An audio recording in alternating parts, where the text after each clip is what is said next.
Welcome back to Total Football Talk. I am your host, Drew Willingham, as we have much to discuss on today's episode 96. Donald TEASES possible NFL return if the Rams trade for Micah Parsons.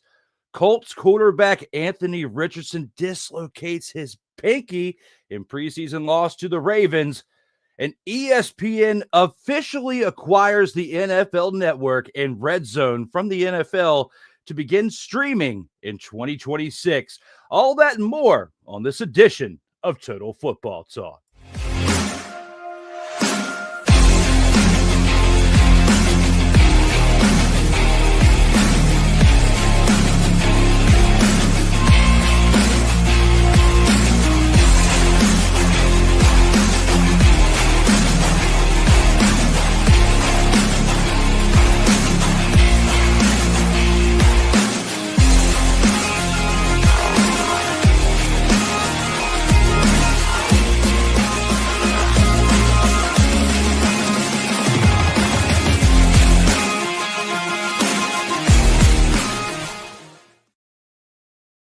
Welcome, one and all. It's that time again. We are back for Total Football Talk, episode 96. I am your host, Drew Willingham, and I can't go any further without introducing this week's and the past week's very special guest host.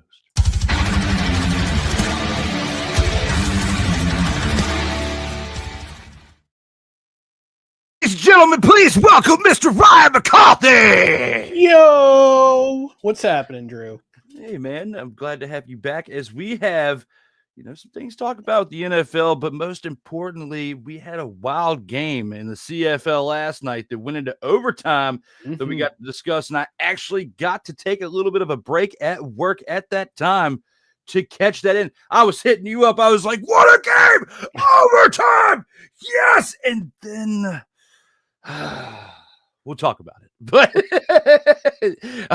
I'm disappointed because I want to be saying something else, but we do have last week to still recap, so I got to keep that hype for that first before we get into the last night Week 10 action. But welcome back there, sir, as we are here for episode 96. We have much to discuss on today's program within ESPN acquiring the NFL Network and the RedZone, some news within the NFL as well, and the CFL here for episode 96. But, with Micah Parsons, it's going to be interesting to see how that dynamic works with the trade from Dallas as well as Terry McLaurin.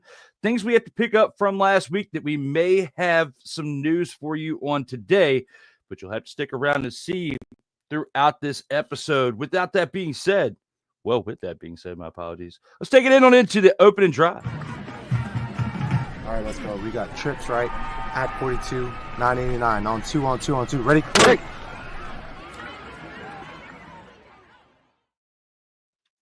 Here in the opening drive, we're going to recap the games from past week 9 action in the CFL. And we're going to start this off with the Friday night game that happened after last week's broadcast.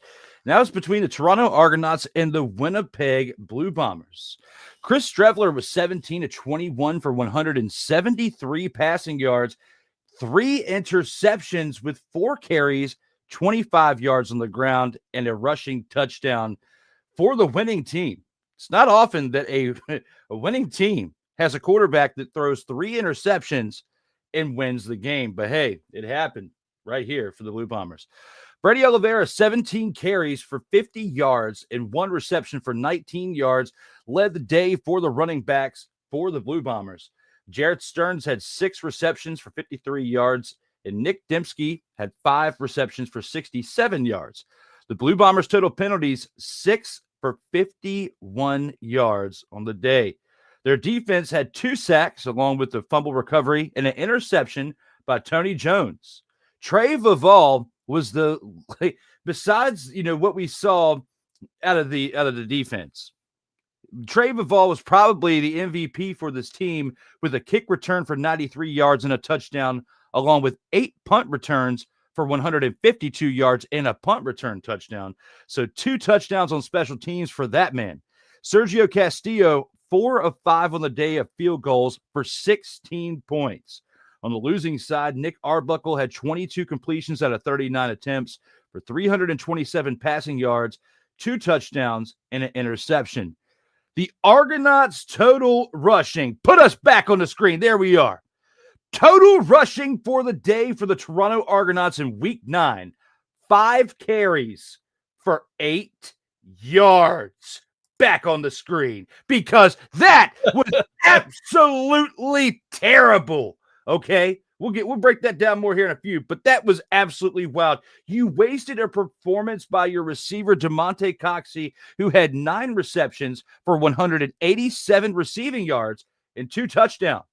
Devaris Daniels had 4 receptions for 52 yards, and the Argos defense was nasty on this day. 5 sacks. 3 interceptions by Cameron Judge, Tavares. I didn't even put his last name on there. We'll just call him Tavares. And Benji Franklin. Benji Franklin and Cameron Judge. It's his 2nd consecutive week with interceptions as well. And our guy Liram, back on the screen. Our guy Liram was perfect for field goals on the day. 3 of 3 for 12 points. With all that being said, the man who only has one name, Tavares, and everything put together, what are your thoughts when looking at this game and how it went down as what I would say, kind of qualifies for the game of the week right here? That would be Tavares McFadden, who had Yes. another interception for the Toronto Argonauts. At the end of the first half, it was 31-13 at the end of the first half for Winnipeg. Like, I messaged you while I was watching this game, and I'm saying to myself, this was in the first half itself was wacky because you had a pick six, and right after the pick six came the kick return for the touchdown by Vival, and it was just wild. The first half was wild, and Winnipeg's getting all those points. They're scoring all those points. It's 31-13 at the half, and Toronto's offense wakes up in the second half because Toronto's offense was not that great in the first half. They had they got 6 points on the board, but they were all from field goals. They're not scoring touchdowns. In this league, in the CFL, you want to score touchdowns. You want to get as many points, maximum points out of every drive as you can because you only get 3 downs. But second half, they came alive. They figured out, okay, we can't run the ball. We're just gonna throw it all over the place. And Nick Arbuckle went up with 327 yards, 2 touchdowns, and DeMonte Coxey, who had 187 yards in the day, man, in a losing effort. And they came all the way back from 18 down in the first half, and they got within 3. They got all the way back. They got within 3. And if you're Winnipeg, if you're looking at your quarterback situation, because we've talked about it the last couple of weeks, Chris Streveler, as much as he is a gamer, as much as I love the guy's attitude and his, the guy that shows up to play, he can also throw in 3 interceptions. Ran for a touchdown, but also threw 3 interceptions. One of them got returned for a pick 6 by Cameron Judge. You're thanking your lucky stars that Zach Collaros is coming back this week. And it's a big game, too, because they're traveling to Calgary. And Calgary is, after last Thursday's performance in Ottawa, it's not a happy crew. It's not a happy crew. And you're facing a Calgary team that was wounded last week, missing a lot of their starters, both on offense and defense. They're all coming back this week, and you better be prepared for this game. Because the first 2 meetings of the year, Calgary stomped them. Absolutely put the boots to them. And yeah, they're playing Toronto, who's having an off year this year. This is not the same Grey Cup team that won last year. It's not the same Grey Cup team that won 3 years ago. It's not the same Grey Cup team. It's not the same team that won the East Division 2 years ago in the regular season with 15 wins. This is a team that is clearly struggling right now. Toronto is. We saw it in the rushing. 5 attempts for 8 yards. Oh, goodness. So bad. It was so bad. So terrible. Credit Nick Arbuckle led this team back, and he led them almost all the way back. But Winnipeg's defense buckled down. Got a couple series where they got the ball back. Sergio Castillo put in 2 field goals, and that sealed the game for the Bombers. But if you're Mike O'Shea, coach of this team right now, you got to be figuring out, okay, we got to figure out ways to win, because they've been to 5 straight Grey Cups. They've won 2 of them. They've won 5 straight West Division titles. You have to start to wonder if they're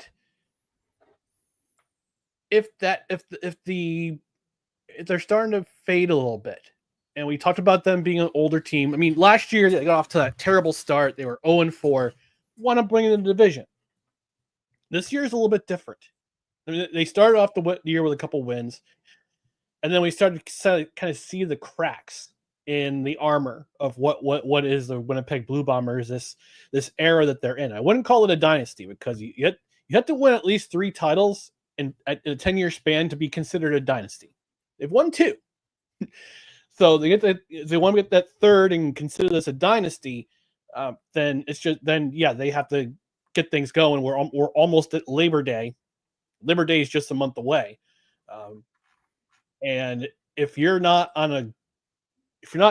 good in the stand, if your standings is not, if your place in the standings is not ideal at the end by Labor Day, when Labor Day weekend is over, then you better win out for the rest of the season up until the playoffs. So I think Winnipeg's got this is a good start, but man, this could have been a blown lead. This could have been an 18-point lead, just absolutely evaporating. And if Toronto had actually eked it out and they got the win, then we'd be talking something about something completely different this week. Like last week. And, going to 5 straight championship games is tough, regardless if you're only able to win 2 of them.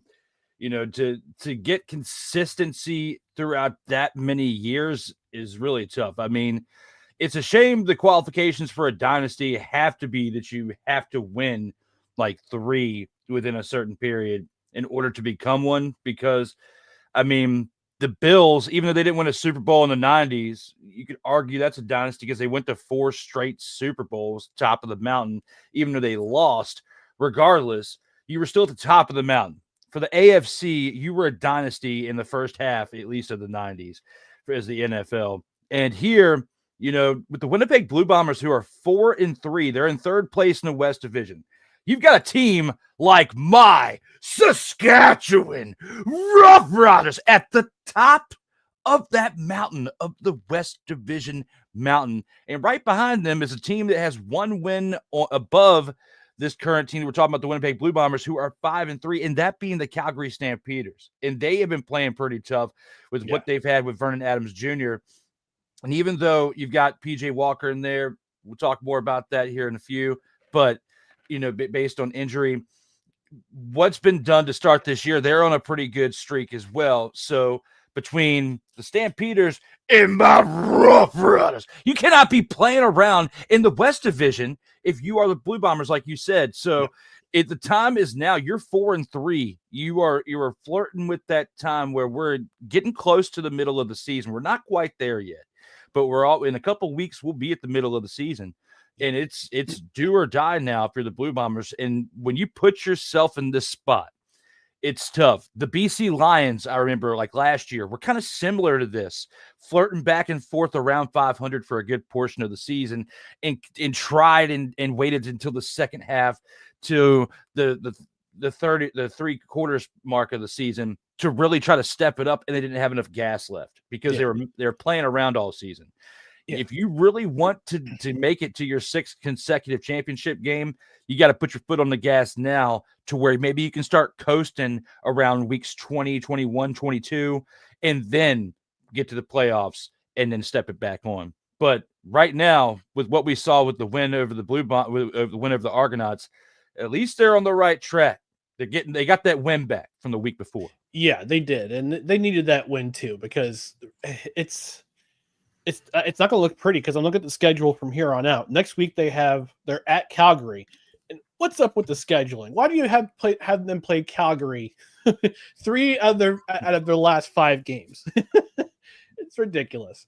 But then they play Ottawa on a short week, followed by Montreal at Montreal.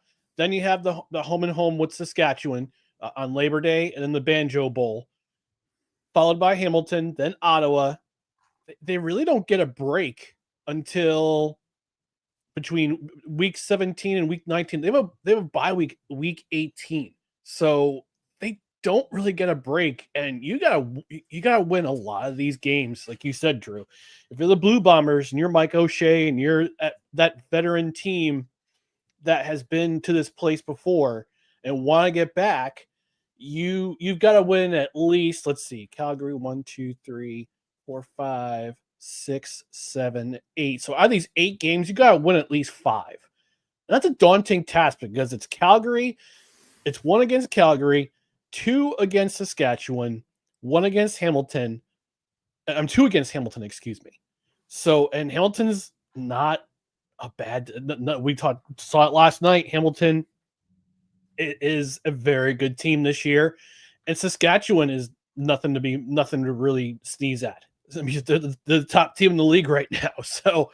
So Winnipeg's got to win at least 4 of these next 8 games before the bye week to have a good spot in the playoffs. You want to be in second place, because second place you host a playoff game in the semifinal round before you have to travel to the first place team. So you gotta win at least 4 of these next 8 games to really put yourself in a good spot for that playoff. And then after week 18, when that bye week comes around, your next 3 games are at Edmonton, at home against Saskatchewan, then at home against Montreal, who is shockingly on defense not too bad. Offensively, they got some things to work on. We'll talk about that when that game comes up against Saskatchewan, because I got some thoughts about that, my friend. Look forward to hearing those thoughts as well, as we still have quite a bit of foosball to cover here on the program. And here, you playing that foosball, boy? Playing that foosball, get by Boucher. Hey, since we got a remake, well, I would say remake, but a sequel to Billy Madison. Not Billy. Man, I'm off today. Happy Gilmore. We need a Billy Madison. We need a Billy Madison sequel too. Come on. But wait, I was about to say, which one? That was gonna be my question. Which one do we? This would be a question we could probably spread across social media. Okay, here's the question. Okay. Since they just redid, we restart. Since they just made a sequel to Happy Gilmore 2, which one of the following 2 movies should Adam Sandler make a sequel to next? Should it be Billy Madison or The Waterboy? Billy Madison. That would be good. But for the story, I think the Waterboy was a one-off. If The Waterboy and Vicky Valancourt can have a kid, and Bobby Boucher Jr. or the third, because I mean, I guess he was the junior of the spawn of his father. But if spawn of his father, if we could have the Waterboy 2.0, I don't know. Maybe you're right there. Maybe that is a one-off. I don't know. What do you guys let us know here in the comments? What you think? Let us know in the chat. Let us know in the comments whether you're watching on Sartoba Media or my account or on my Twitter account or my YouTube channel, No Credentials Required YouTube channel. Let us know. Speaking of your channel, your friend Desiree from the channel is here. Says, hey guys, hey, glad to be tuning in. All right. Well, we're glad that you are tuning in with us as well, as we have much more to discuss within the game of professional football, and also we got to know. Billy Madison 2 or Waterboy 2? Let us know out here in the comments, as we just reviewed this.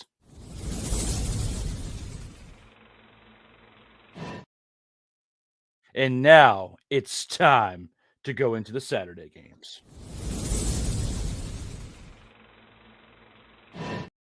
And with the Saturday games, we have to take a look at a game between the Hamilton Tiger Cats and the Edmonton Elks, a game that was much, much closer than I anticipated. I did not think that we would be talking about a game where the Hamilton Tiger Cats only won by 4 points today, Ryan. And that's, based on what we saw last night that we'll get into here shortly, it's starting to make sense why maybe last night happened. I don't want to throw shade, but at the same time, looking at this for what it is, there was pressure on Bo Levi Mitchell in this offense by the defense. The defense stepped it up over there in Edmonton, and we're going to talk about it a little bit here in this recap. As Bo Levi Mitchell, 30 of 42 for 350 yards and 3 touchdowns, an improvement from last week, and he's been my grand champ of the week for the past 2 weeks. And his numbers from the first time of this streak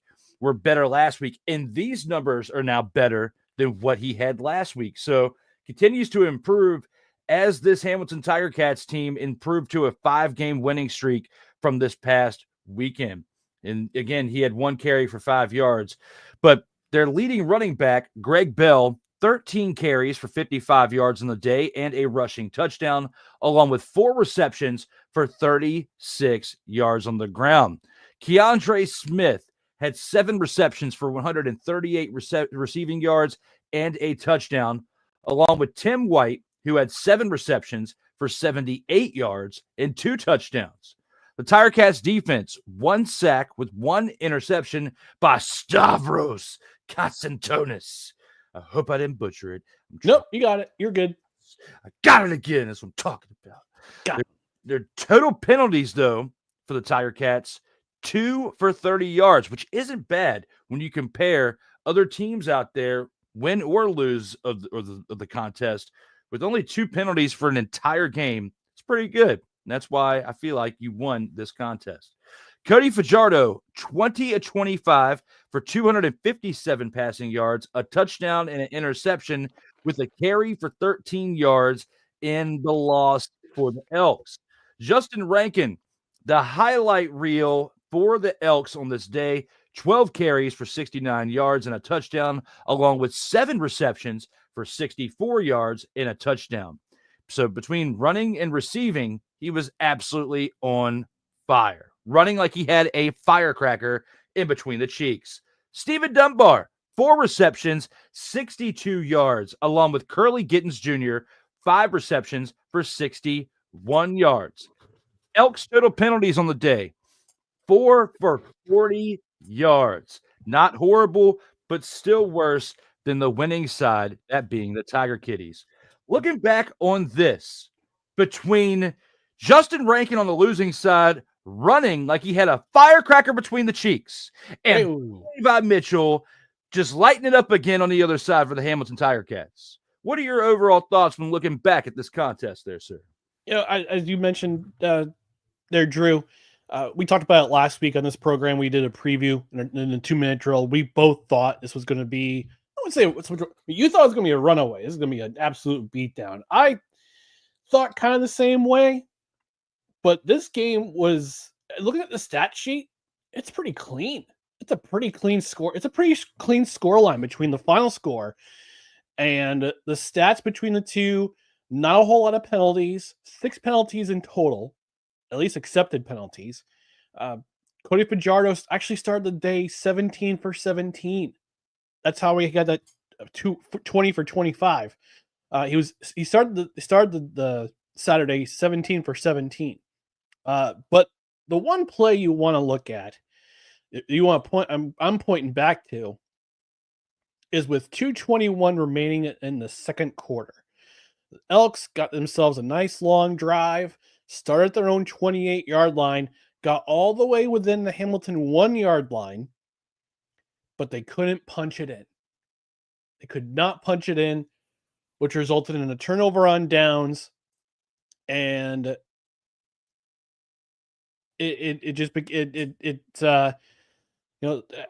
the Tiger Cats tried to take advantage of it, try to drive the field. Unfortunately, they didn't get any points out of it. But that play was one of the biggest difference makers in the half.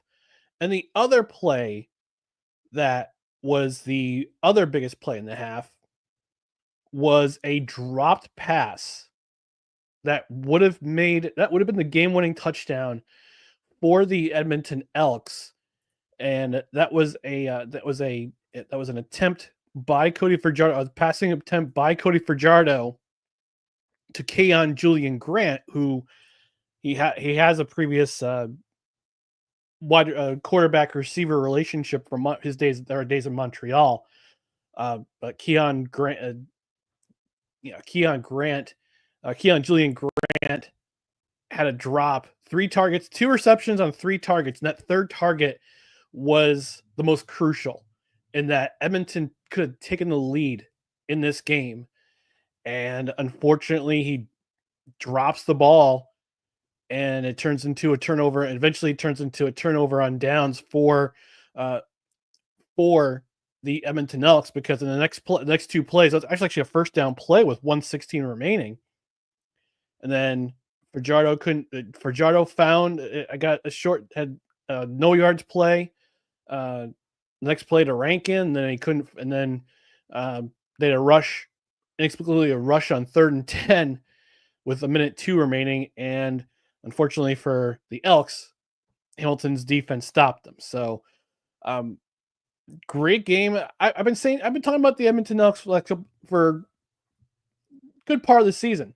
They had Winnipeg against the ropes a few weeks ago. They had Saskatchewan against the ropes a couple weeks ago, and they had Hamilton against the ropes last week. That's 3 wins. 3 wins they could have had, but unfortunately they can't. They're just not seeming to. They just can't seem to complete plays on offense. Can't seem to complete plays on defense. Oftentimes they bleed yards. Those 2 games against the BC Lions were especially ugly. So Edmonton's a younger team. They got a lot of growing up to do. And I think those 3 games, looking back, and especially this one, because they had Hamilton on the ropes, they were ready for that final punch. And unfortunately, Keon Julian Grant couldn't secure the football. And we got the result that we did. And Edmonton's still looking for their 2nd win of the year. And at this point, it's not looking great for their prospects for the playoffs.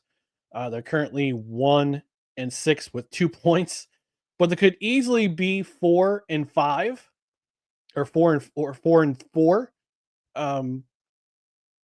4-3, excuse me, if things go right and they finish those games. So Edmonton's, again, young team. They're still learning. The coaching staff's still learning because it's a first-year coaching staff. So they got a bunch of work to do. And as for Hamilton, look, Bo Levi Mitchell, again, masterclass in passing, 350 yards, 3 touchdowns. Keandre Smith continuing his hot streak, had 14 receptions against BC the week before, gets 7 more and 138 yards and a touchdown. And Tim White contributing with 2 touchdowns. The defense did enough to keep things interesting to win this game. Got the key stop in the second half. Got the key stop in the fourth quarter when Edmonton's driving. So they're kind of a bending but not breaking defense. Although last night's game, we'll talk about that when the time comes. But they got to work on their run defense, because if you look at this game, look at the stats, the total stats for the Edmonton Elks in terms of rushing, they had 120 rushing yards in this game. So, and Justin Rankin, he's my honorable mention for Grand Champ of the Week when we come to that. So he's my honorable mention in the loss. He had over 130 yards in total yards and 2 touchdowns. This cat is a guy to watch as a future star in this league. And I talked about his journey from the indoor football league, getting picked up by the Elks and lighting up last year. He's continuing that streak. He's continuing that this year with the Edmonton Elks. So Hamilton, good on them. They're still keeping pace. Again, clean. Again, both teams, disciplined game. Elks got a couple things to clean up. Otherwise, it's a win. It's a one in the W column, which is what they desperately need right now to gain some confidence. Definitely big for them for that. And that they continue to streak for the Tiger Cats that we definitely will talk more about here in a few. But before we get to that, looks like Desiree says it would be great for them to do Waterboy 2 if they could have Colonel Sanders in it again. There's something wrong with his medulla oblongata. Although I would call if we had a Waterboy 2, I wouldn't call it Waterboy 2. I just call it Son of Waterboy.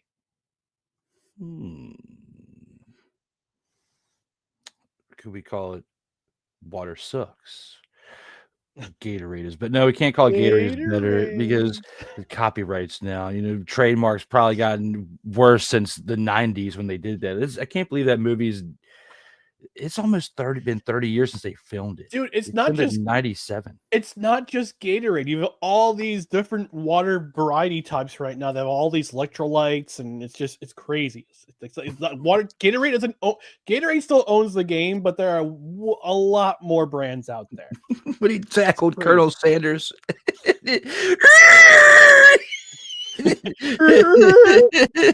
And hey, at least with Happy Gilmore 2, we got to see Farmer Fran again because they brought the farmer. I haven't seen it yet. You need to go watch it. It's on. You got Netflix, right? Well, I got 2 weeks. Well, shameless plug. After tomorrow's No Credentials Required morning brunch, 2 weeks. We have 2 weeks off before the NFL season starts. So you guys taking 2 weeks off? No credentials required. Yes. Nice. Yeah, we got some pre-recorded content in the can. We're gonna release that the next couple Tuesdays, but the next live show is our last live show for 2 weeks until the 20th, at least for No Credentials Required, 26th. But I'm going to bring back Victory Monday, our Jets podcast, starting on the 25th. 25th. And we also got a shout out from our guy Mickey Delaney is here in the house. So the comment cop himself. Comment cop is finally back, but you're bringing back stuff. I'm bringing back stuff, of course, because a week from this Sunday, we get to see the return of this. A week from this Sunday, which I will play the actual promotional banner for that at the end of the show for who's actually going to be there. But with all that being said, we've still got 2 more games to recap here in the Gridiron Scoop. I mean, not the Gridiron Scoop, the opening drive. And we got another Saturday game to go to. Let's go ahead and take it to that game right here. And we have to talk about. We have to. Yes. Your team and my team faced off in a battle, or more like a desecration. No, it was not a battle. It was Colonel Sanders at the Colonel Sanders was Colonel it was a battle of Little Bighorn. That's what it was. It sure was. It sure was. Because my Saskatchewan Roughriders came to Montreal, and they came into your town ready to step foot in it and make their mark. And they did. It's not the first time they've ever done it, but they did it again. And looking here at our team that, you're a fan of the Alouettes. I'm a fan of the Roughriders, and we have to bring it to the people as to why this took place. Trevor Harris, 19 of 27, 289 passing yards and 2 passing touchdowns, along with AJ Ouellette, who had 15 carries for 74 yards on the day on the ground. Tommy Stevens had 5 carries for 13 yards and a rushing touchdown. So between Ouellette, who had 15 carries for 74 yards, and Stevens, who had 13, they combined for close to 100 yards between 20 carries and 1 rushing touchdown. Dante Myers continues to light it up as the number 1 receiver over there in Saskatchewan. 5 receptions, 136 receiving yards, along with Keyshawn Johnson, who had 4 receptions for 62 yards and a receiving touchdown. Give him damn ball.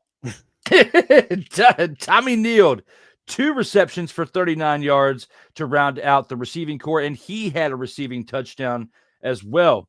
The Roughriders defense, 2 sacks with 1 interception by Jameer Thurman rounded out their contributions in this game.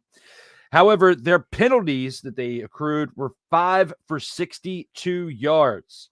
Their kicker, Brett Lowther, had 4 completed field goals out of 5 attempts for 15 total points.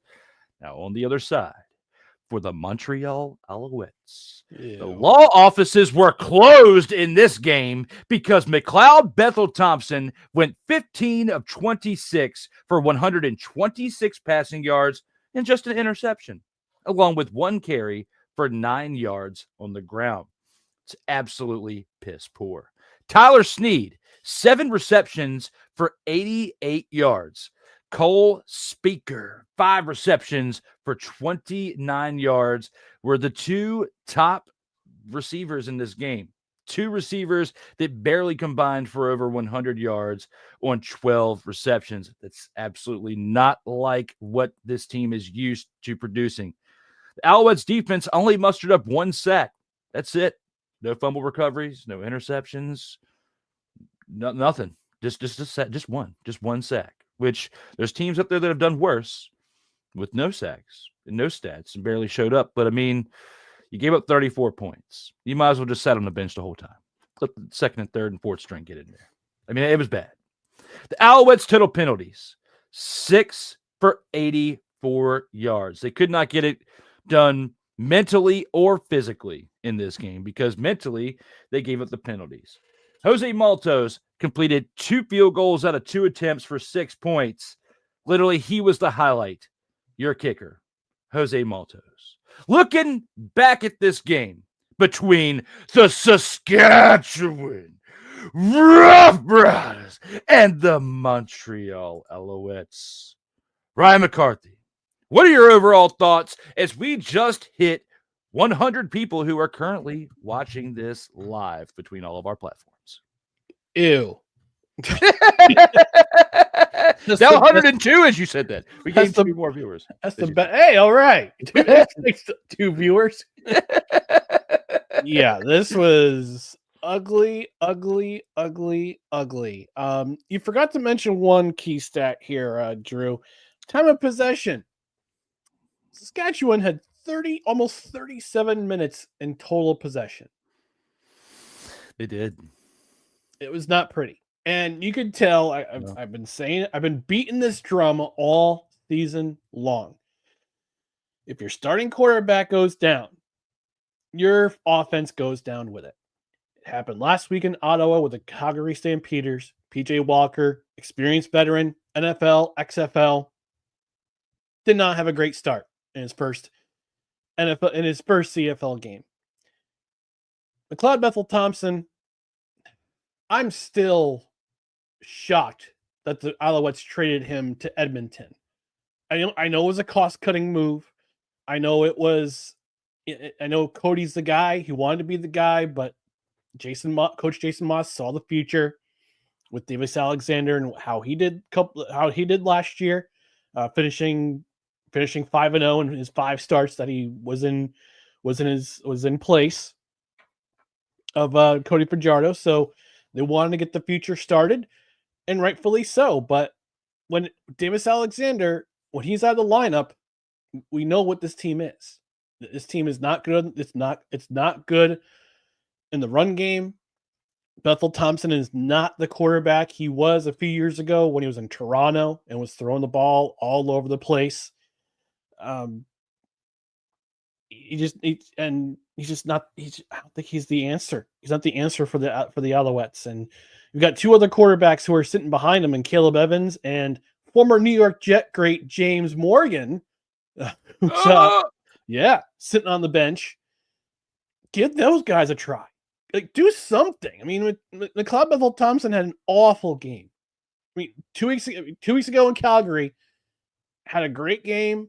Didn't only turn the ball over once, but the rest of the game kept things under control. Was completing drives, getting field goals, but still they won the game in Calgary, which I thought was pretty amazing, considering that their offense has been kind of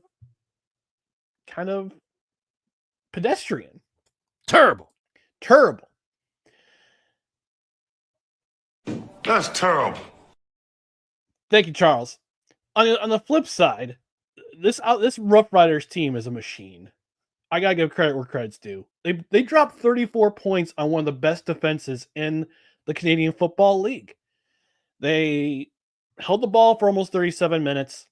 Trevor Harris was very efficient. They ran the ball on the Alouettes, and they did their job.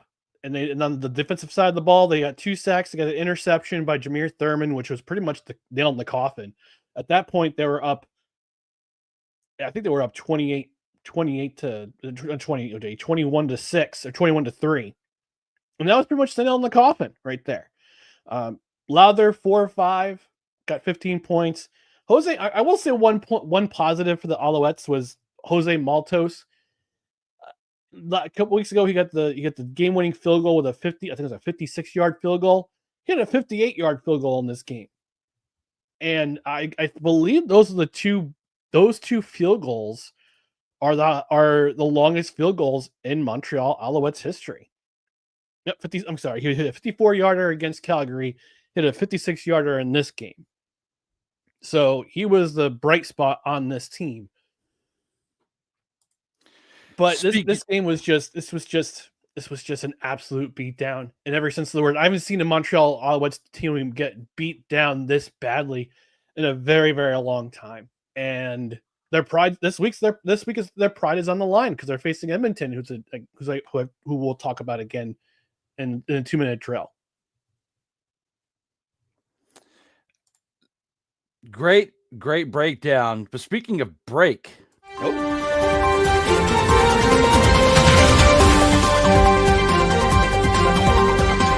yeah, it's time for breaking news as someone has slipped into our chat.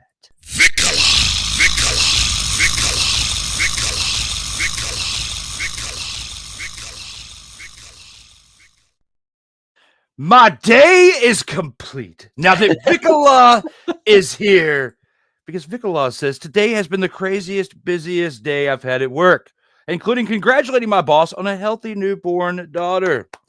Bow to the sensei and the super villain. Yeah.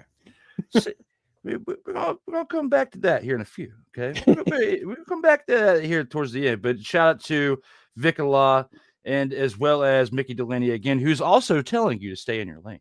That's how he says stay in your lane. I've seen it enough. I know he's saying to stay in your lane. I don't make any outlandish comments right now. Oh, he saw the look on your face when I said Saskatchewan Roughriders. That's why he was saying to stay in your lane. No, I'm just messing with you. But shout out to Vicola and to Mickey for being here and being supportive here in the chats. We appreciate you both.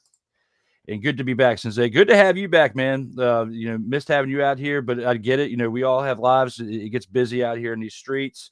And me and Ryan are just happy to be here for episode 96 of Total Football Talk, as we are live and just finished recapping this past Saturday's game between the Saskatchewan Roughriders and the Montreal Alouettes. And I had to get it out now, Ryan, because we know for week 10, they're on bye. So I can't really get hype about the Roughriders for the rest of this show. So now after minute 44, I'm done. You will not hear the words Saskatchewan Roughriders anymore for the rest of this program. But there it is in this program. And Mick says he loves us. So we love you too, man. We're glad to have you out here and have you back again. I love Mickey in the platonic sense. Yes. I'll love you even more if you make sure you click that like button so we can maybe get a little bit higher in the algorithm and get a few more views on the video. That I would greatly appreciate, as well as we continue to share the love. That was our Saturday game. Let's go ahead and take it into last night's game, the Thursday game, to recap between these two teams.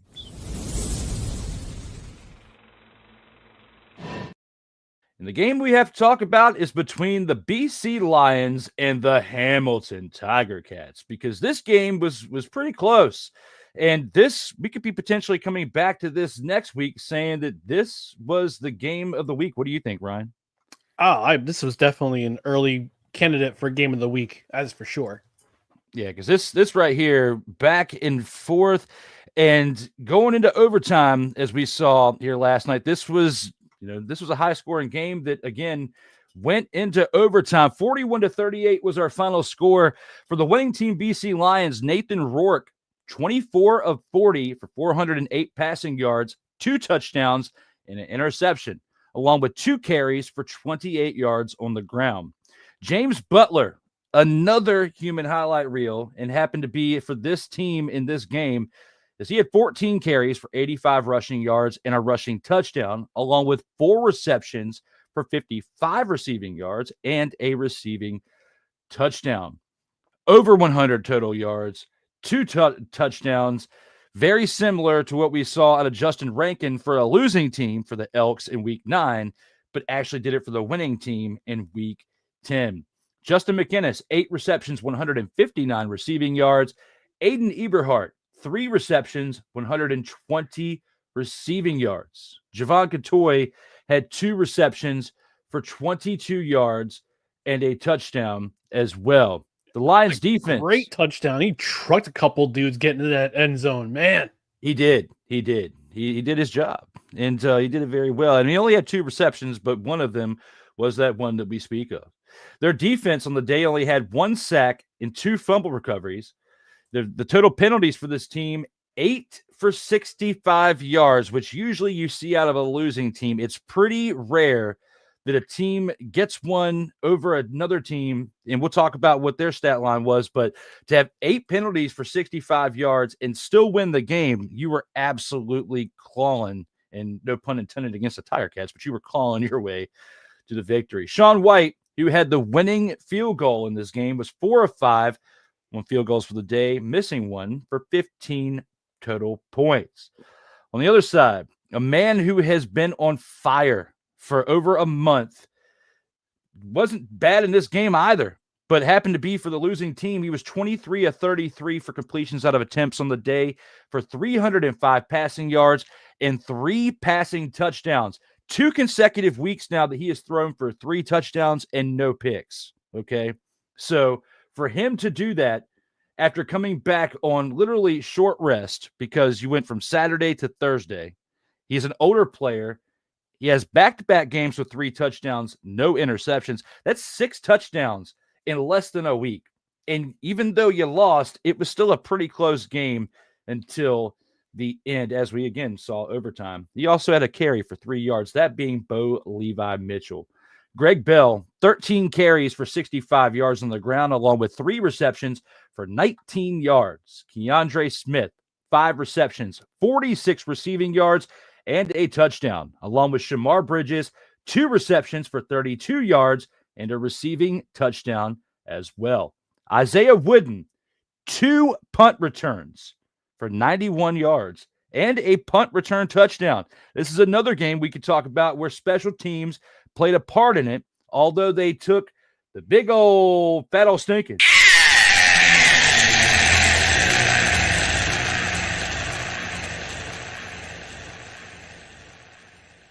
It doesn't matter. He still put up the production for the team, again, with a punt return touchdown.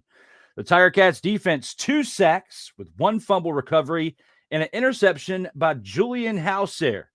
Mark Lehio Maehio, the field goal kicker, 3 completed kicks out of 5 attempts for 13 points. But here's a stat line that I saved for last, because we don't get to say this that often out of a team that loses. The Tiger Cats total penalties, 0. Goose egg. And you lost the game, yet the penalties for the Lions that won were 8 for 65. Looking at how close this game was, going to overtime, the excitement, how in the expletive did we get a result like this where a team that literally committed very few mistakes, didn't turn the ball over really, okay? Didn't have any penalties, but lost the game in overtime. How did this happen? Part of it is the slow start. And I think the slow start, they were down 13-7 at the half. that 7 points was from that punt return by Isaiah Wooden. And then, by the way, he's virtually untouched going into the end zone. I mean, that guy just absolutely would just shot out of a cannon after he caught that punt and just basically right down the field for a touchdown. The offense got was slow out of the gates. Let's just call it what it is. They were slow out of the gate. They couldn't generate any points, couldn't drive down the field, and they just couldn't get together. Second half, man, so that second half by the Tiger Cats was just electric. They come out of the gate with 3 consecutive scoring drives to start the third quarter. I mean, they pounced on them. Well, both teams pounced on each other. It was for every touchdown that the Tiger Cats had, the Lions responded. It was the battle of the cats. It was a cat fight, you could say. I'll see myself out. But this was just such a back and forth affair in the second half. You didn't know what was going to happen after the first half. It was such a low scoring game, and we expected this kind of score, but we expected those kind of fireworks more in the first half. But again, like you said, Drew, this Hamilton team was coming off a game on Saturday and then a quick turnaround and play a game on Thursday night. Now, well, the cool thing about this game was that Tim Hortons Field, the stadium was sold out. And the primary reason why it was sold out is because they were recognizing Shea Gilgeous-Alexander, who was on the Oklahoma City Thunder. They were honoring his champ, honoring him during the game. I believe he won. I think he won NBA MVP and NBA Finals MVP. He did. He got both. Yeah, he got both. So they're honoring him at halftime. He said it too. He says people want to say I'm from Toronto. I was like, no, I'm not from Toronto. I'm from Hamilton, which is awesome. Which is really awesome. But yeah, sold out crowd honoring him. They got, for the first half, it was kind of yawn, but the second half was just by both teams. You gotta give credit to both teams. Both teams came out of the gate in the third quarter throughout the entire game, absolutely on fire. Both offenses is on fire. The other biggest difference in this game, Tim White. My goodness, my dude. Ball security is so tantamount in especially overtime. Because in overtime, they completed the pass. They're on the BC 22, and ball gets punched out by Beaulieu, recovered by Hendricks.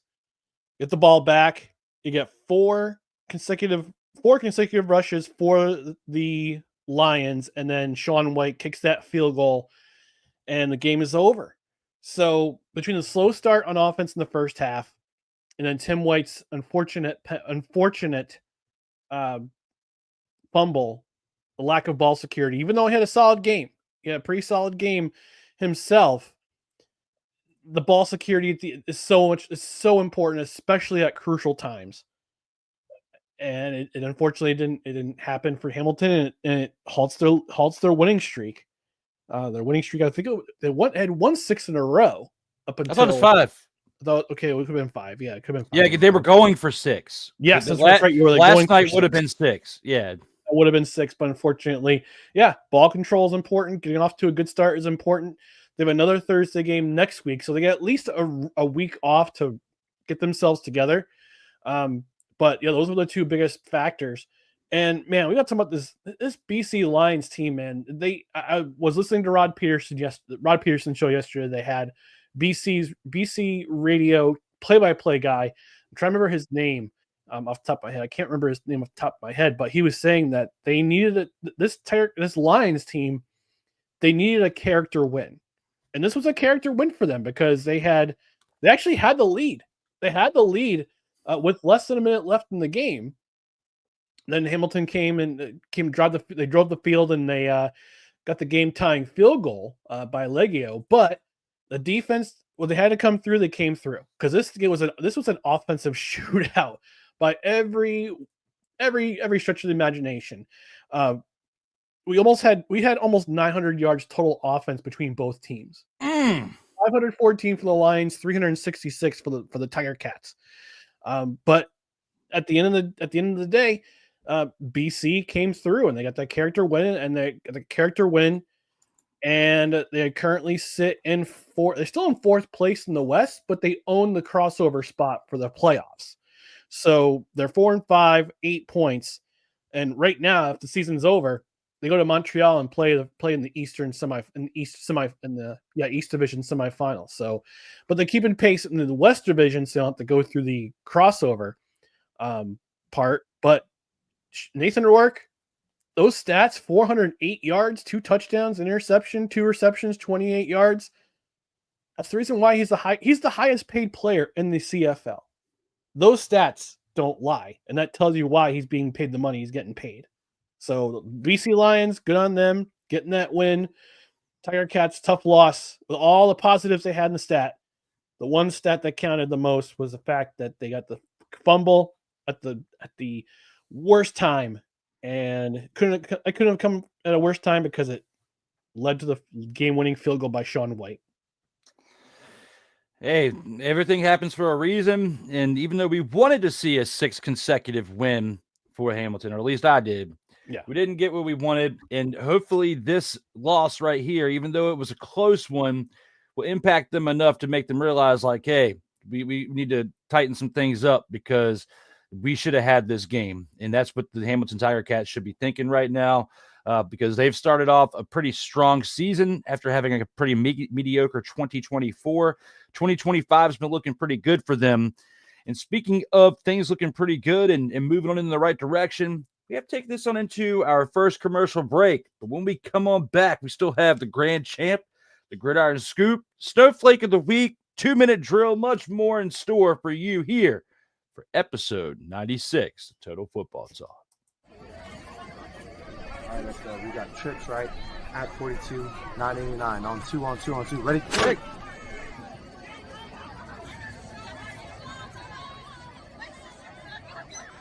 We're just getting started. Total Football Talk will return right after this. Join Ryan McCarthy. I became a Jets fan because Kermit the Frog was my favorite Muppet because he was green, and the Jets wore green. That's how I became a Jets fan. And Dustin Henry. ESPN is cashing all in on let's pay a few personalities and we'll just kind of fill in the gaps. As they walk you through all of the world of sports from their perspective. The Albany Empire, it's a literal circus. No credentials required. Where, Ryan, say the tag. Where you don't need a press pass to talk sports. Live every Tuesday at 8 p.m. Eastern, 7 p.m. Central on YouTube and where you can find podcasts.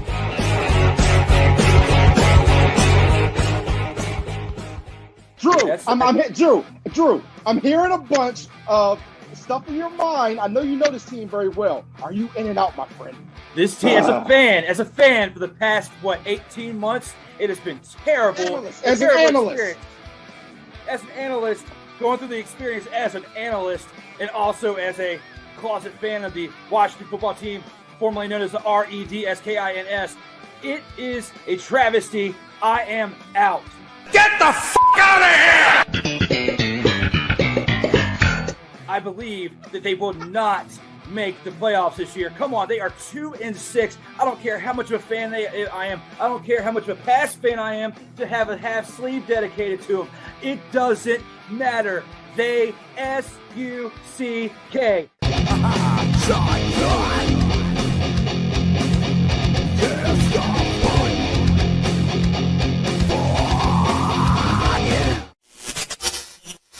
Hey, what's good, everybody? This is your boy Corey, host of The Grind, where we talk about all things WWE. You can catch The Grind every single Saturday, 4 p.m. Eastern. 4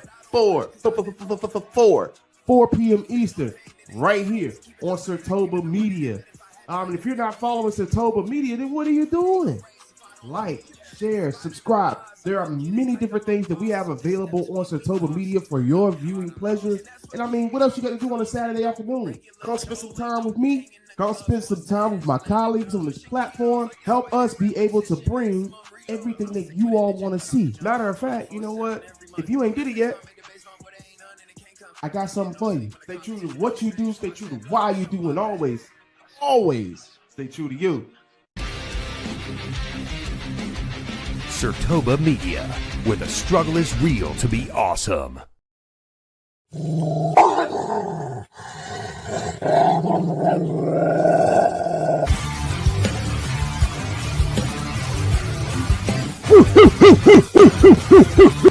Where my dogs at? It's time for the Total Football Talk Grand Champ of the Week.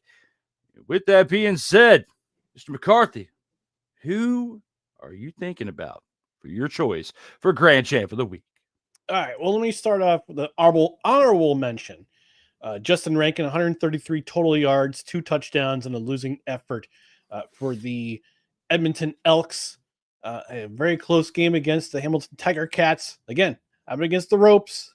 It was a drop pass and a goal line stuff away from taking away the upset. We've been talking about this game as the upset of the week. Unfortunately, it didn't happen. But Justin Rankin, gonna give him some flowers for his efforts in that game. But my Grand Champ of the Week was the Ottawa Redblacks defense. 4 forced turnovers, 3 interceptions, including 1 pick six that blew the game open for the Redblacks, 4 tackles for loss, and they allowed only 35 rushing yards to a Calgary Stampeders team that has been relying on the run a lot this season. Like I said, I understand that they had some personnel issues. PJ Walker was their starting quarterback this week because of Vernon Adams Jr.'s injury. But Ottawa's Redblacks defense, they've had some troubles this year, but they turned it around. They had a great game against the Calgary Stampeders, who are one of the top teams in the league and also in the Western Division. So give a shout out to them, the Ottawa Redblacks defense. Hopefully for them, this game against Calgary is a turning point for them, because I had them pegged as a possible Grey Cup contender out of the East this season.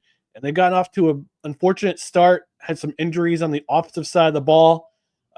Their defense, though, has been kind of playing lackluster, but they had a great game against Calgary. And hopefully for them, this is a turning point for the season. So my Grand Champ of the Week, the Ottawa Redblacks defense as a personnel. Great job, guys. Hope you keep up the momentum. Very good selection there, sir, for your Grand Champ of the Week. And, for the honorable mention and, as well, the main one with the Redblacks defense. They absolutely were laying the smackdown in that game. And my choice for Grand Champ of the Week is going to be, for the 3rd consecutive week, Bo Levi Mitchell makes it to the Grand Champ of the Week. 30 of 42.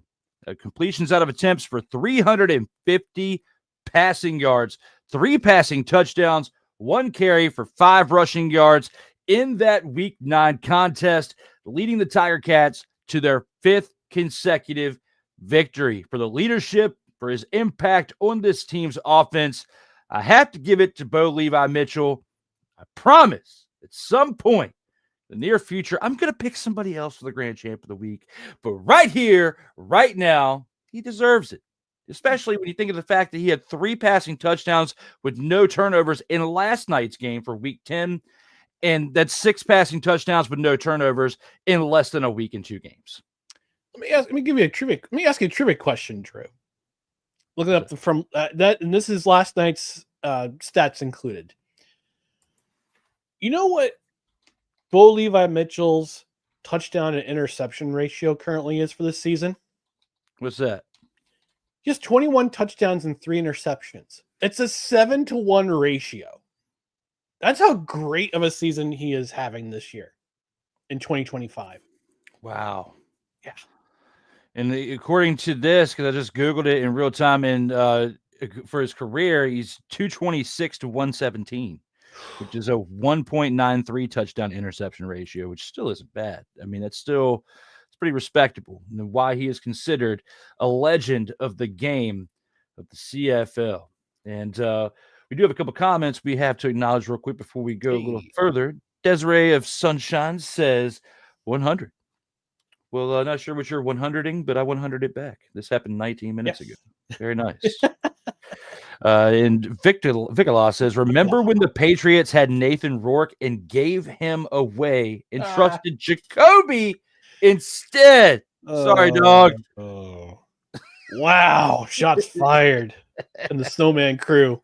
Oh, man. But yes, the Patriots did have Nathan Rourke for like a hot minute, and then they gave him his walking papers. But I think it was an intentional walking papers because they wanted to tank this past season, the 2024. My humble. They wanted to make some improvement picks for the upcoming 2025 season that they would not have gotten if they would have played Nathan Rourke, I guess. I mean, that's the only way I can really break it down. But yeah, improvements. Speaking of improvements, we're going to take it on into the next section for the Gridiron Scoop to discuss something that might be improving over there in Los Angeles, if you know what I'm saying.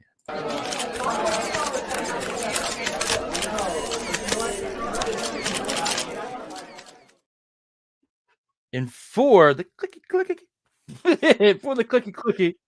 Aaron Donald teases possible NFL return if the Rams trade for Micah Parsons. And that is our main thumbnail for this program for today's episode 96.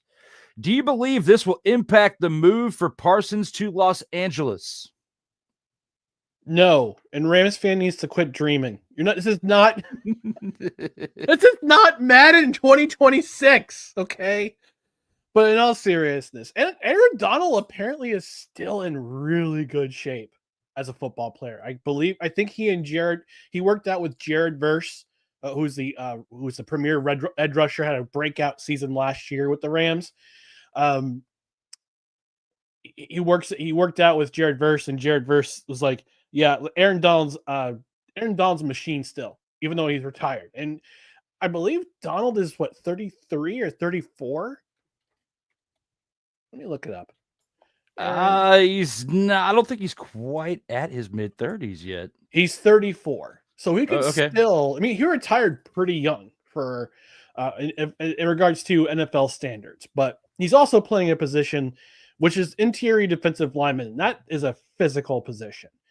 And he got his ring, got his money, retire while you're young, but the Rams still own his rights. So if the Rams were to possibly entertain the idea of trading for Micah Parsons, and we heard about what Micah Parsons said on social media, how he's basically reached the end of his rope with the Dallas Cowboys. I think if Parsons is dealt to the Rams, then yeah, absolutely, Aaron Donald could. I think that could possibly impact the move for if Aaron Donald says, yeah, if Micah Parsons is a part of my team, yeah, I'm absolutely going to come out of retirement and help this team win a Super Bowl again. My main concern for the Rams is not so much their defense, but their offense, because Matt Stafford's getting older and they don't really have a contingency plan at quarterback. So I'd be more concerned about that position rather than edge rusher, because right now Jared Verse is your future. Sorry, former UAlbany Great Dane turned Florida State Seminole, Jared Verse. Got a shout out to UAlbany right there. But yeah, that my primary concern is if for the Rams is a contingency plan for offense. But hey, Micah Parsons is a nice little trade, nice little chip in your deck. If you want to win a Super Bowl this year, especially in a very competitive NFC West, which has the Seahawks with Sam Darnold as your quarterback in their lineup, and with the 49ers and the offensive talent that they have, and also with the Arizona Cardinals. Even they might be considered a very, very, very dark horse as a playoff spot this year. So, but again, I see Rams fan on social media saying, "Oh, we can totally get Micah Parsons." It's like, dude, like this is not Madden 2026. I hate to tell you, because there is something called a salary cap in the NFL, and I don't know if Micah Parsons is going to demand a lot of money. Yeah. So, but This is entirely Jerry Jones's fault. Because you know what the cap hit? I saw a meme. I don't know, Drew. I'm going to give you a little trivia quiz. Pop quiz. Do you know what the cap hit for Dak Prescott is in 2025? 60? Is it 60 million? Little Like 50, 55? 50.5 million. Compared to AJ Brown, Devontae Smith, and Jalen Hurts for the Eagles combined is 46.9. It's insane. It's insane. So I know Vic Allah is watching. He's a Cowboys fan. He's gonna be like, "Yeah, you're putting the boots to my Cowboys." Well, guess what? It's Jerry Jones who is giving the ammunition for every other team fan of other teams in the league to put your boots to your Cowboys because of the mistakes he's making. So should have paid Micah Parsons when he had the chance, Jerry. Now you're stuck in this position. And if he does get traded to the Rams and Aaron Donald's coming back, watch out for the Rams defense this year. You broke that down great. I mean, looking at this situation, the number one thing that people have not been thinking about when talking about this is the salary cap. And you are paying multiple big-time players. You decided to keep Puka Nacua over Cooper Kupp, which is your future of your offense and your wide receiver. Yet, the one thing they really have been lacking on in the past season was defense because of the retirement of Aaron Donald after the 2023 season. So this would make a huge impact. And if Aaron Donald is in great shape still, and they actually pull the trigger on this, I feel like they'd have to restructure Aaron Donald's deal that he has remaining for one to help this. But for two, if this did actually work out and they both stayed healthy throughout the 2025 season, this duo could be absolutely nasty. But I agree with you on the fact of the current salary cap. There's no way they can really make it work and be a team that can really make noise in the playoffs. So they're going to have to make some restructures one way or another in order for this to happen. Somebody's going to have to take one for the team. And with it being this close to the start of the season, we're literally like 4 weeks out from the start of the season. I don't see this working out in Los Angeles this close to the start of the season. If we were talking about this in June, maybe, because then you'd have a little bit more time to wheel and deal some things. It's been historically proven that teams are not big into restructuring deals or signing big deals unless, or big trades, I would say. It doesn't happen all the time, especially for something that just came out. Now, if Micah Parsons had been saying since February he wanted to be traded, then I would understand that possibly a trade could have happened already. A restructure of the deal would have happened. Things are moving way too fast this close to the start of the season for anything big like this to happen, because two pieces would have to come. You'd have to trade for Micah Parsons, and then Aaron Donald would have to reinstate himself into the league, coming back out of retirement. So there's too many moving parts. I don't see it happening. It was entertaining to discuss it for a little bit, but I don't see it being a possibility. Micah Parsons, whether he stays in Dallas or goes elsewhere, it's not going to be in Los Angeles, regardless of what the fans of the Rams think. And next, we're talking about NFL still. Colts quarterback Anthony Richardson suffers dislocated pinky in preseason loss to the Ravens. Will this injury impact his chances of starting week 1, regardless if he's healthy by then? Yeah, it will. This year for Richardson, it's a career year in the sense that he has to have a breakout season or his NFL future is probably in jeopardy. I mean, he was a big pick. I thought it was a huge risk. It was a huge jump for the Colts to draft him in 2024 or 2023. I can't remember when he got drafted. He was 2023, but he's had injury problems his entire NFL career, and he hasn't really had a chance to get jump started. So they bring in a contingency plan in Daniel Jones. Indiana Jones, baby. Do. All right, I'll stop for copyright reasons. But this is a make or break year for him. Not just as a Colt, but also as a starter in the NFL. And like I said, he's had injuries. He's had injury issues since his first year in the league.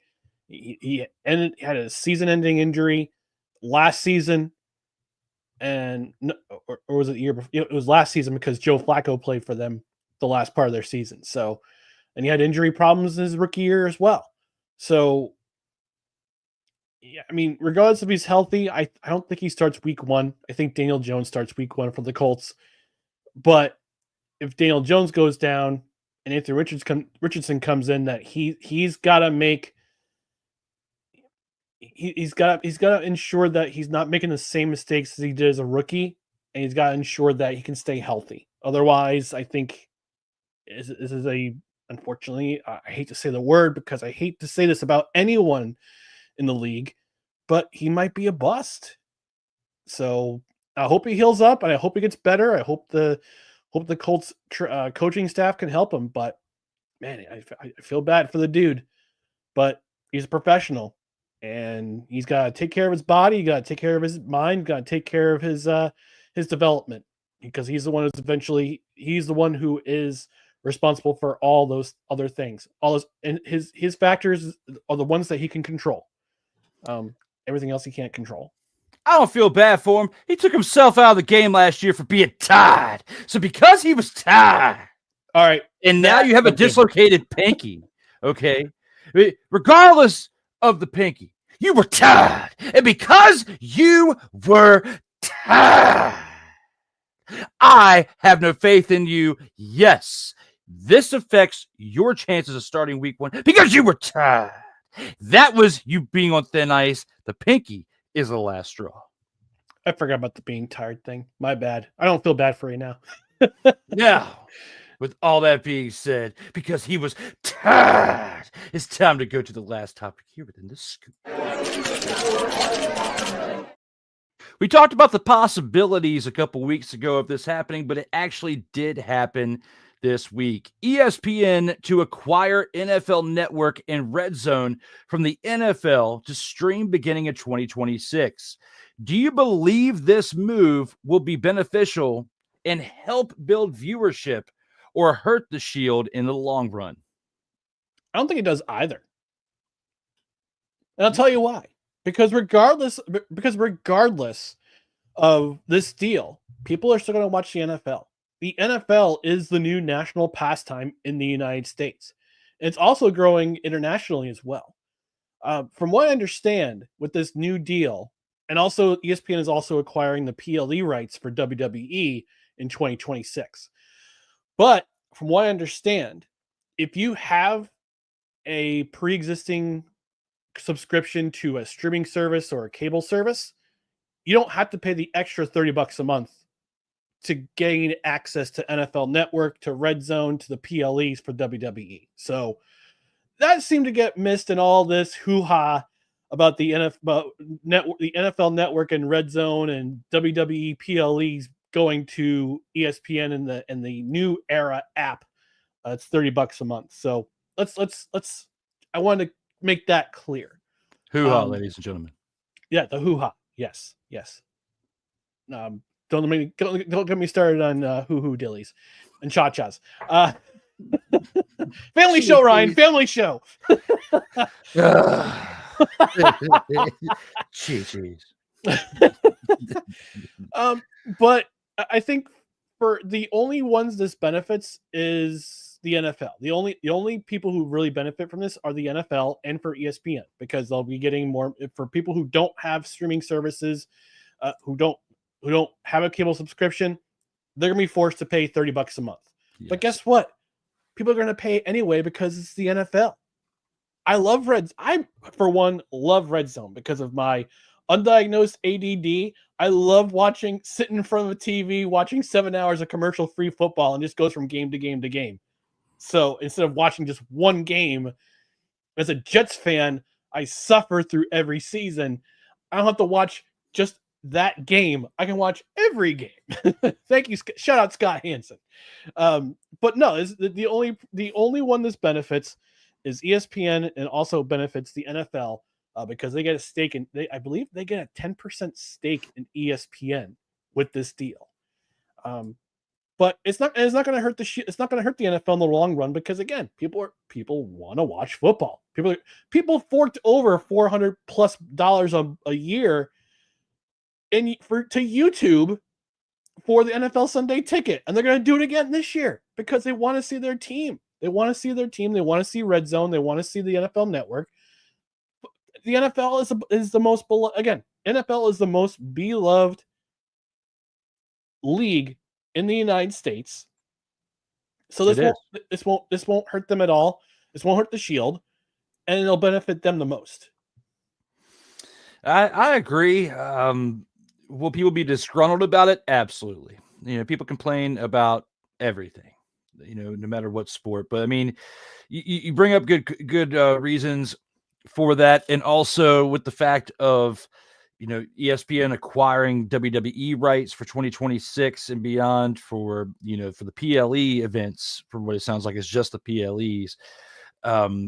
It's going to be $29.99 a month for ESPN, which if you're used to, like I've been for the past several years, you pay like $10 or $15 a month to the NFL app, and you get RedZone, NFL Network, and your local games that are going on, like at your Fox and your CBS. The only thing I don't think you got was Sunday night, Monday night football, but you got in Thursday, because Thursday is on Prime. So you'd have to have Prime for Thursdays, you'd have to have ESPN for Mondays, and you'd have to have Peacock for Sunday. So there's so many different apps now that you have to have that now you're going to have to. Now it condenses down to 3. If you're doing app-based watching of games, and it basically, in one way, even though the price goes up, you're dealing with one less app. So it's like that, but like anything now, inflation. Like, people can complain about the price all they want, but everything has gone up. And we can argue that over the last 5 years since COVID, the reasons why, which we're not going to do that here, but everything has gone up. At some point, the price for this was going to go up. I just hope that where in a lot of cases, at least for something like this, when it comes to streaming, usually when they charge more to the customer, you get more in return as far as things you can use within the app, services within the app. So my only hope is that we get more than just what we're used to seeing from RedZone and Network. There's other, whether it's shows, other types of content that come to it, because they need to elevate it from where it's currently at, like they plan on doing with WWE, UFC, and the other things that they've acquired through what Disney has been doing over the past 5-10 years of just literally buying up everything. Yeah. Well, don't forget, NFL is going to be the first Friday game this year is going to be on YouTube TV. Mm-hmm. And you've got the two, I think, is it 2 or 3 Christmas Day games on Netflix this year?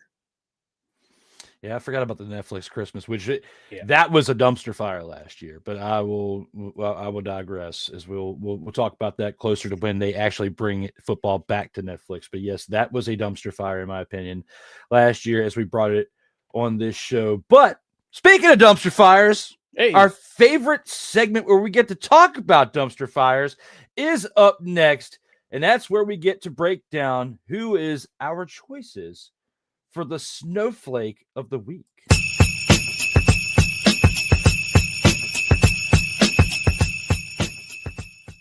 Oh yeah, time is back for the snowflake of the week, and for his choice and his reasons of why, Ryan, it is your turn to discuss who you selected as your snowflake of the week.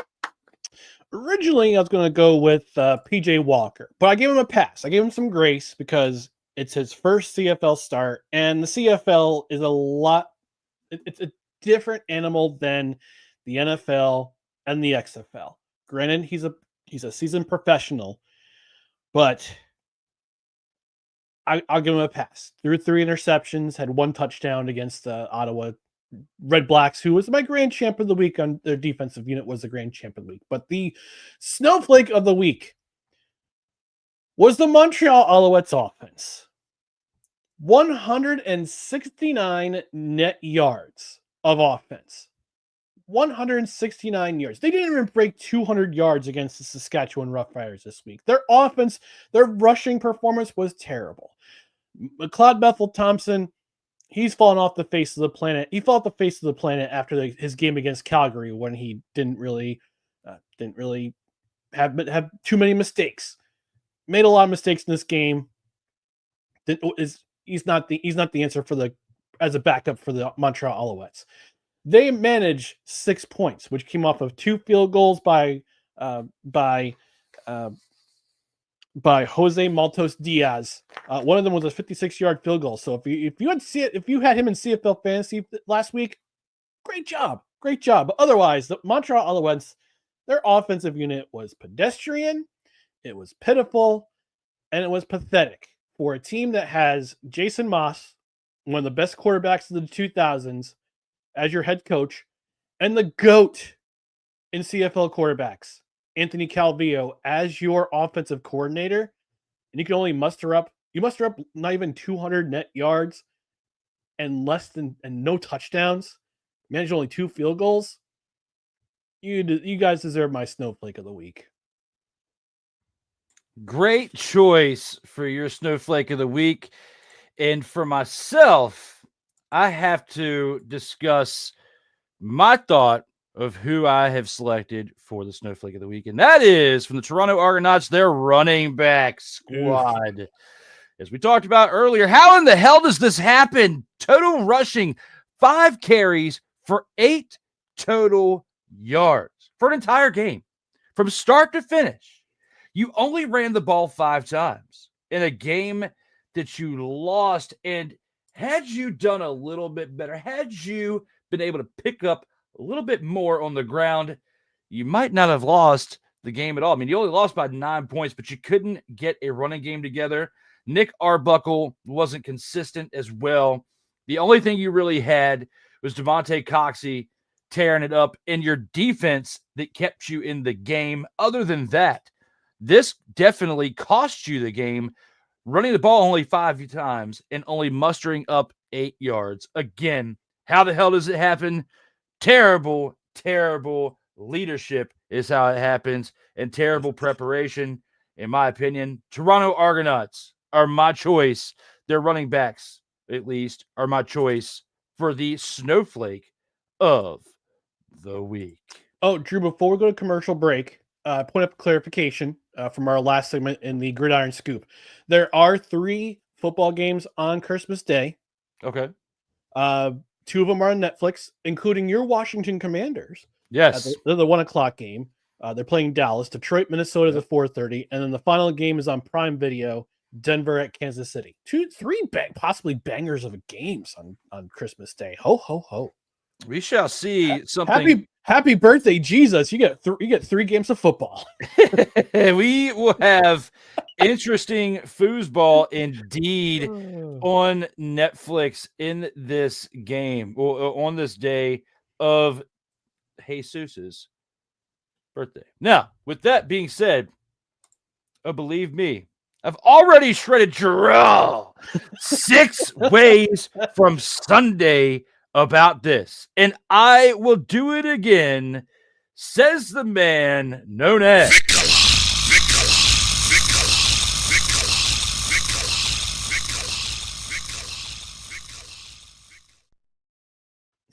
and I look forward to seeing that happen again. When he said I will do it again, I just thought of Goofy and that meme of Goofy saying, I'll effing do it again. That was a good meme on that one. Thank As you, we currently Michael. have 137 of you watching us between the different platforms. Thank you very much for tuning in. But we do have to take our final commercial break of the program. And when we come back, we still have the 2-minute drill and the post game to discuss. Thank you, as always, for tuning in to Total Football Talk.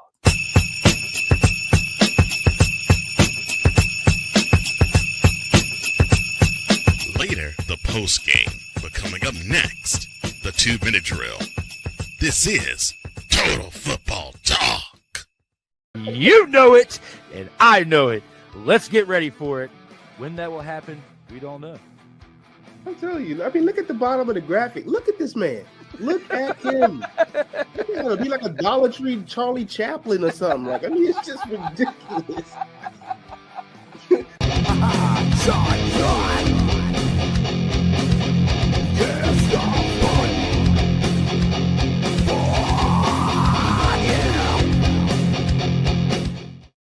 Hey, ladies and gentlemen.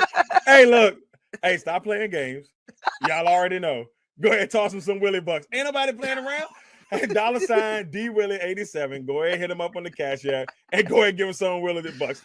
Look at Drew looking stoic, ladies and gentlemen. Stoic on that $10 bill. So go ahead, slide my man over some Willie Bucks. And we good. That's all I'm saying. We good. How about some Willie Bucks? Sertoba Media, where the struggle is real to be awesome. In a world where chronicles of the past are brought to the streams, whether the content is relatable or completely beyond your realm of life, there is no shadow of a doubt that this show is absolutely full of shenanigans. Get ready for D. Willie in the evening. this Sunday at 10:05 p.m. Eastern. Exclusively on Sertoba Media, where the struggle is real to be awesome.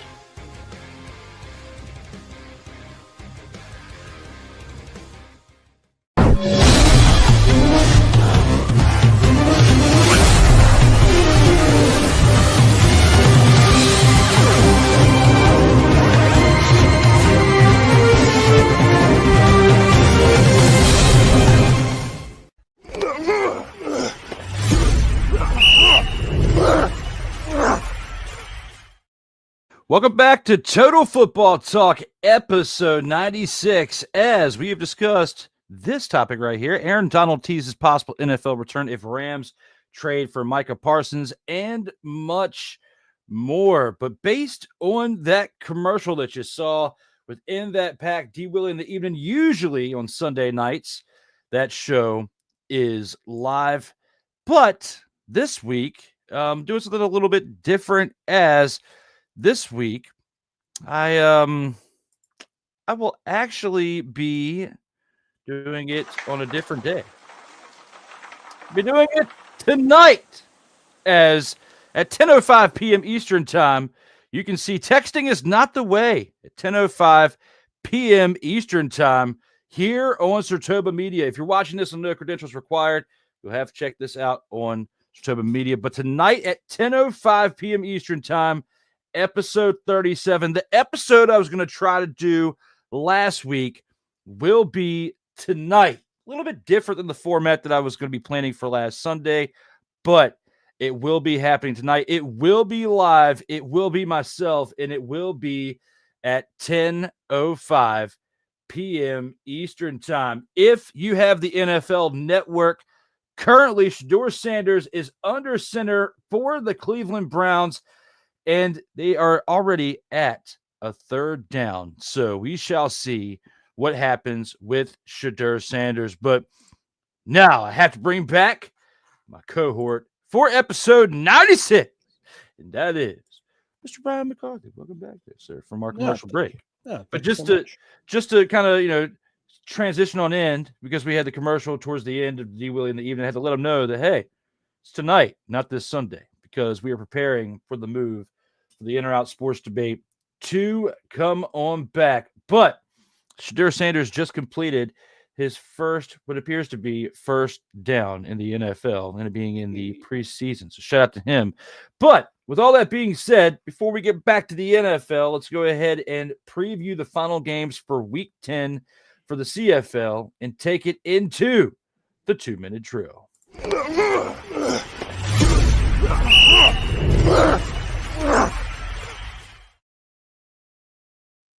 Here for the 2-minute drill, we got Week 10 action here to discuss. Now, last night, the BC Lions defeated the Hamilton Tiger Cats for the first game of Week 10. But now we got to take a look at tonight's game, which actually happens here. It starts off in about 20 minutes, and that's between the Edmonton Elks, who are on the road in Montreal to take on your Alouettes. Do you think this team will be able to bounce back from the loss to the Saskatchewan Roughriders? Yes, I found a way to get it in there. Or will they take the big old fat old stinker?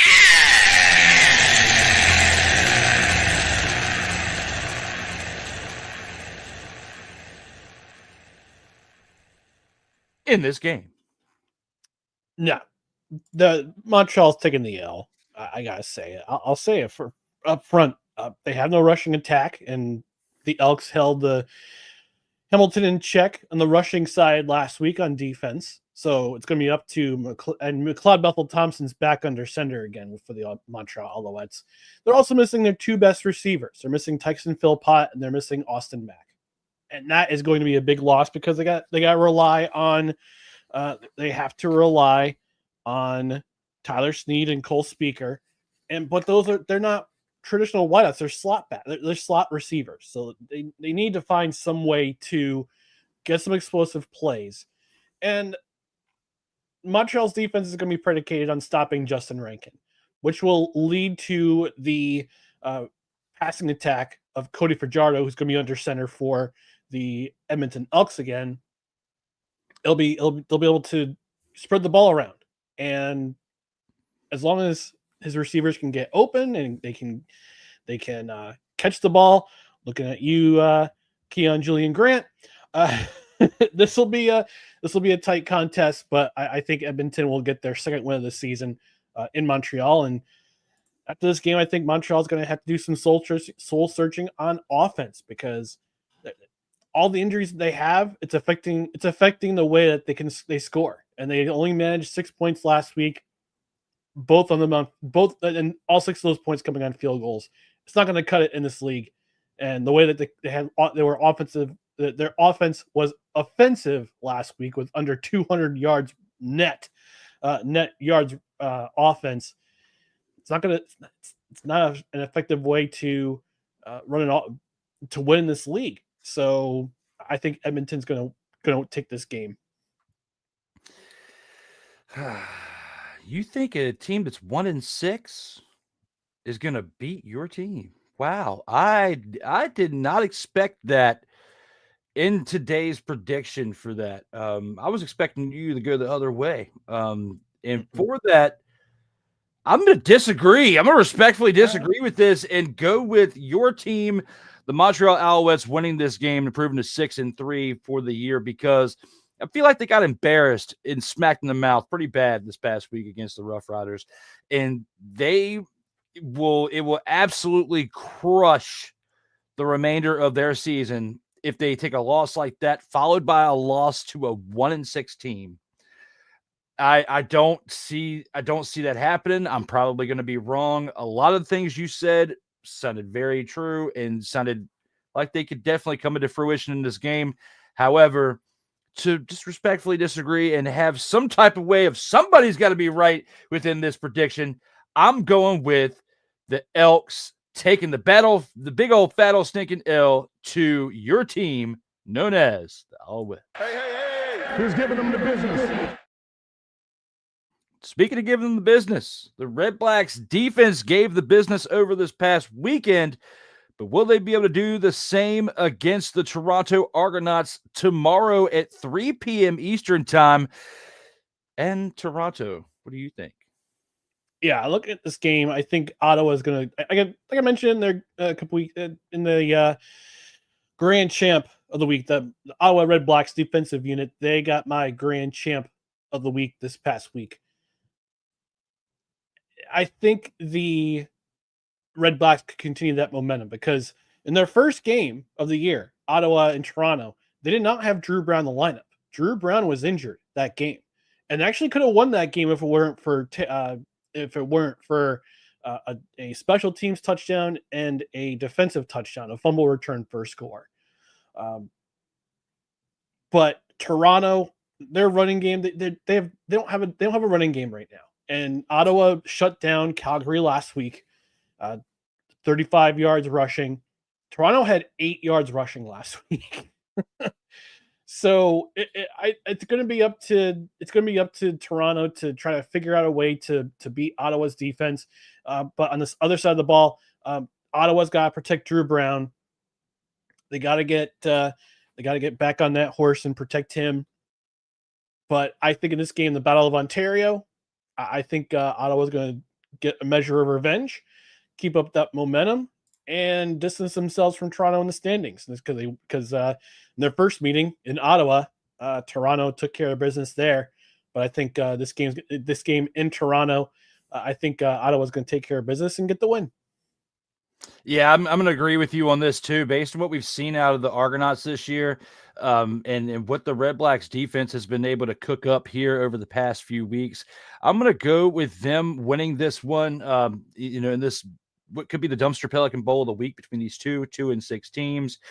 But I agree with you here. I've got the Redblacks winning this game and improving to 3-6. The Argonauts fall to 2-7. Who's giving them the business? And for our last game of Week 10, the Winnipeg Blue Bombers are on the road to Calgary to take on the 5-3 Stampeders. The Winnipeg Blue Bombers, who are right behind them in the West Division, are 4-3. Do you believe the Blue Bombers win this game to kind of get the leg up on the Calgary Stampeders in the standings here? No. No, it's going to be. I think this game will be closer than the first two meetings. Zach Collaros comes back to the lineup, so I think their turnovers are going to come down because Chris Streveler did his best, but they have a -10 turnover ratio right now, and that's uncommon for a seasoned team like Winnipeg to have a -10 turnover ratio. We saw Chris Streveler throw 3 picks last week, including a pick 6 to Cameron Judge. Zach Collaros comes back to the lineup, and they're going to have to get versatile because Calgary's defense, especially their run defense, they can shut things down. I think special teams has to make another special play, but Calgary's a better team right now. Vernon Adams comes back. Clark Barnes comes back. Dedrick Mills is back. Is going to probably have another good game, considering he was held in check against Ottawa last week. And this is a team that is, like I said, this is a pissed off team, to pardon my language here. So this is a pissed off team that had to go to travel to Ottawa and get their lunch handed to them last week. So they bring back a couple of key guys. I think if they win the turnover battle, they'll win this game. And I think Calgary is gonna. I think it'll be closer than the first two meetings, but I think Calgary they get the win and distance themselves from Winnipeg in the standings. I agree with you here, based on what we've seen from Calgary and the Blue Bombers, and especially in games where they are, against each other. I like what Calgary is building over there in comparison to what they had last year. They had a really tough season last year. Did not look like the Calgary franchise, the historic Calgary franchise that has definitely been known in the CFL for many decades. I got them winning this one too. It looks like we only disagree on the first game that we discussed, but between the two Saturday games, Ryan, you and I are both on the same page with. I completely agree. And our guy Dante is in the house actually here in the chat. Got to give him a shout out. Says, what up? Dang, you got a bot span now. He's blowing you up. Yeah, I put him in timeout. I don't know what happened with that. I guess because we actually have NFL games on and something with YouTube. We do? Yeah, we do. We've got the Browns and the Panthers right now, the preseason game. Okay. And the Commanders actually have a game at 7:30. as well. So, but right here and now, and then we also got the 7:30 game that we just broke down for the Elks and the Alouettes. So, yes, shout out to Dante for being here in the comments, as well as Vicala and Mick. Don't know where Sick is. We need to get Sick back out here. But anyway, probably sleeping. Oh, yeah, it is 7 hours ahead. But the only other thing we have left for week 10 is to say that the Saskatchewan Roughriders are on a bye. So I found two ways to get back in there. And a well-deserved bye, too. Yes, because with them being 7-1, tough to get to that point in any league to start the year. And they have been making it look easy for the majority of the 2025 season. So with all that being said, we have now gone through the 2-minute drill. We've only got one more thing left to do for this episode, and that is take it to the postgame.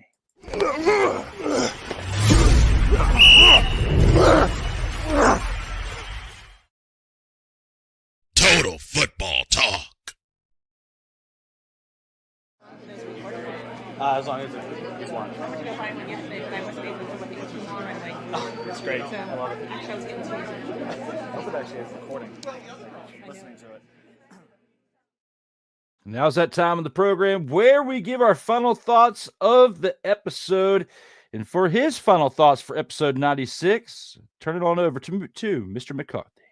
All right. So this past week, actually it was yesterday. It was yesterday during the post-practice presser that Aaron Glenn announced that the New York Jets would be having their starters play in their first preseason game of the 2025 season. So tomorrow against Green Bay, you're going to see Justin Fields, you're going to see Garrett Wilson, you're going to see Breece Hall, you're going to see a lot of the start. You're going to see many, if not all, the starters. You'll see Sauce Gardner, you'll see Quincy Williams, you'll see Jamie Sherwood on defense.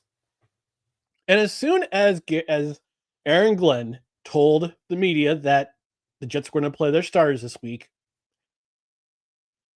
the Jets beat set the place on fire. Not literally. Not they didn't literally set one Jets drive on fire, but they literally set social media on fire. They tried to get as many articles, clicks on their articles to say why the Jets are wrong for playing their starters on Saturday night. To which I say, what, you can't accept this change in culture. This is a culture change. All right.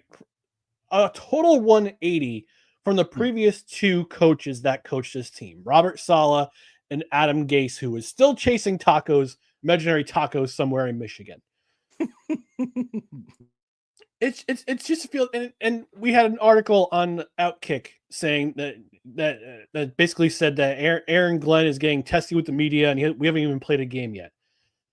AG's just being himself, okay? AG is his wife told him the first day of camp.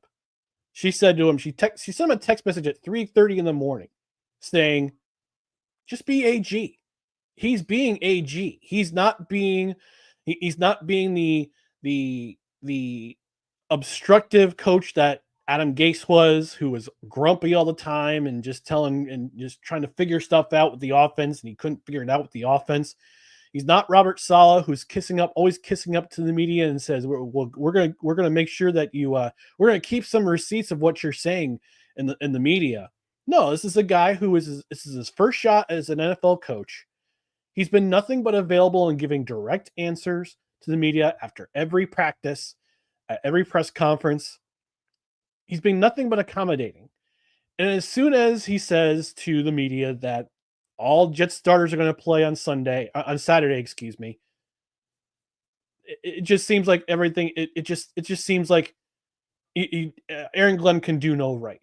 And it's like, guys, look, the last 3 seasons, all right, the Saleh years were terrible. We know that because we saw how flat they've come out.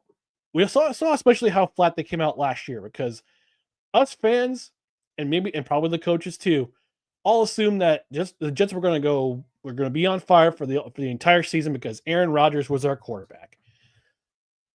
No, that's not how it goes.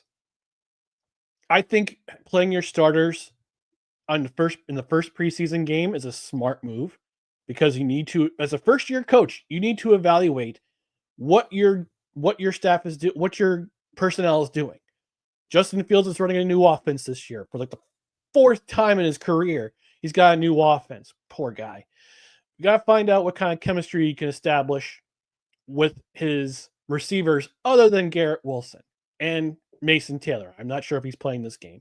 You need to find out how your defense is going to face up against a Green Bay team who is not playing their starters. But you just want to evaluate and see where the team's going.